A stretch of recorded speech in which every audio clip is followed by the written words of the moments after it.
जात वेदसेने दस्य वर्धस्व चेदावर्धाय चास्मान् प्रजाय पशुर्ब्रह्मा वर्चसे नानादेन समिधाय। देखिए वेद ने कितना उत्तम उपदेश दिया है। हे प्राणी, तू इस जगत में आया है। हे आत्मा, तू इस प्राणी के शरीर में निवास कर रहा है। तेरा लक्ष्य क्या है कि तूने वही क्वालिटीज़, वही सब कुछ अपने अंदर धारण करना है जो परम पिता परमात्मा में है। हमने उन्हीं गुणों को अपने अंदर धारण करना है, अर्थात हम एक ऐसी स्थिति में आ जाएं कि हमें हमेशा मोक्ष की प्राप्ति हो, आनंद की प्राप्ति हो। हर स्थिति में हम आनंद प्राप्त कर सकें। अब देखिए कितना उत्तम उपदेश है कि इस प्राणी के अंदर पूरा सामर्थ्य है अपने इस शीर के माध्यम से, अपने शीर के अंदर से बड़ी बड़ी शक्तियों को उजागर करने का। अब इधर आ जा बेटा। शरीर में बहुत से अनगिनत सेल्स हैं, अनगिनत अंदर शक्तियां हैं। हर एक सेल मानव शरीर का अद्वितीय शक्ति लेके बैठा हुआ है, अद्वितीय ज्ञान लेके बैठा है हर सेल। और हर सेल इतना सक्षम है, इस मनुष्य का एक एक सेल ऐसा बना हुआ है कि वो सेल्फ प्रोटेक्शन कर सकता है, सेल्फ रिपेयर कर सकता है। उसके अंदर इतनी शक्ति है, उसका माइटोकॉन्ड्रिया एनर्जी से भरा हुआ है। कोई भी बैक्टीरिया वायरस उसके अंदर जाने की हिम्मत ही नहीं करता अगर उसकी सेल वॉल बहुत मजबूत है। अगर चला भी आए वायरस बैक्टीरिया तो उसके अंदर इतनी शक्ति है, इतनी ताकत है, इतनी फाइटिंग फोर्स है कि उसको ख़त्म कर सकता है। परंतु इन सब चीज़ों के लिए एक विशेष शक्ति की जरूरत होती है और वो शक्ति का नाम आयुर्वेद ने ओज दिया है। ओज वो शक्ति है जो हमारे एक एक सेल को इतना सामर्थ्यवान बनाती है कि उसके अंदर कोई किसी प्रकार का दुश्मन आक्रमण ही नहीं कर सकता। और उसके अंदर कोई त्रुटि आ जाए तो ये अपने आप उसको रिपेयर कर देता है।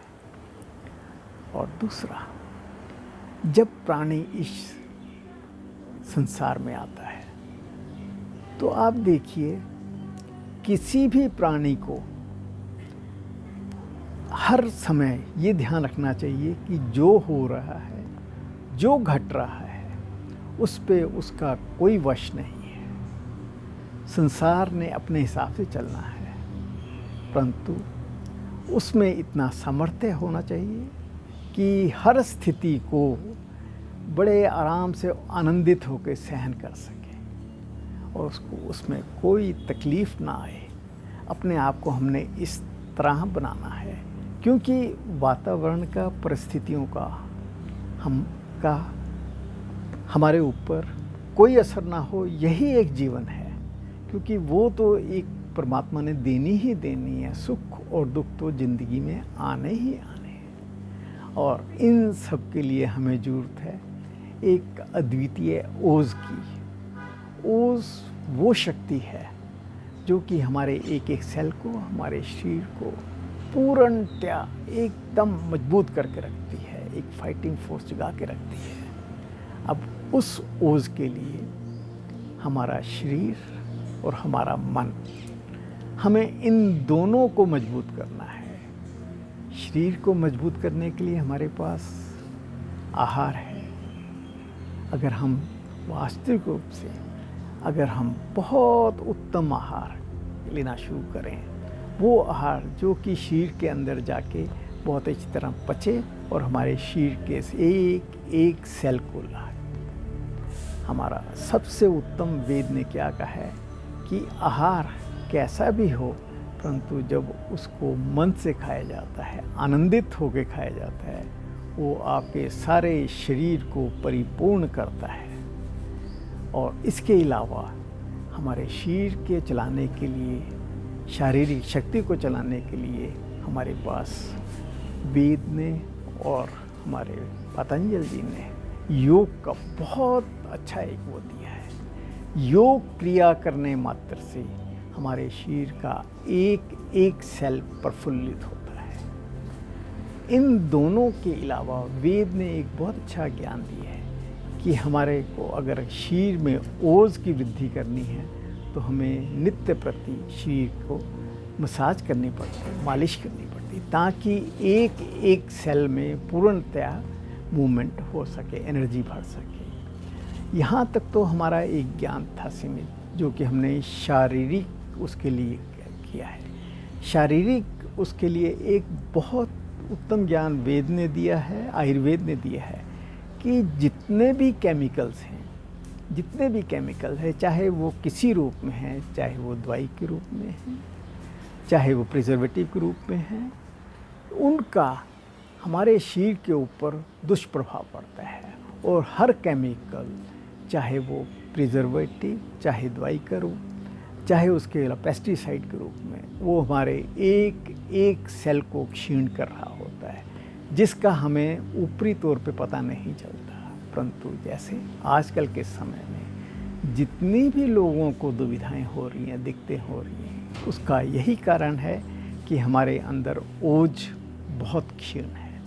जितना ओज क्षीण होता है, हमारे शरीर को उतनी ही दिक्कतें पैदा होती हैं। तो हम अपने ओज को बढ़ाने के लिए कोशिश करें किसी तरह का कोई केमिकल हमारे अंदर ना जाए, क्योंकि वो हमारे एक एक सेल को निचोड़ रहा होता है। और इसके अलावा हमें ज़रूरत है अपने मन को बहुत स्ट्रॉन्ग करने की। जितना मन आपका उज्जवल होगा, जितना स्ट्रॉन्ग होगा, उतना ही आप जीवन को के अंदर ओज की वृद्धि कर सकेंगे। और उसके लिए क्या ज़रूरत है? आपको धर्म पर चलने की ज़रूरत है। यहाँ धर्म का वेद के हिसाब से वास्तविक अर्थ है truth, purity, unselfishness, true love. Truth, सत्य एक ऐसा मन का एक दिशा है। अगर आप सत्य बोलते हैं तो आपके अंदर ओज की प्रचुर मात्रा की वृद्धि होती है। जहाँ आपने असत्य को धारण किया, झूठ बोला या कहीं गलत काम किया, वो क्या करता है कि आपको उस झूठ को छुपाने के लिए कितनी एनर्जी वेस्ट करनी पड़ती है।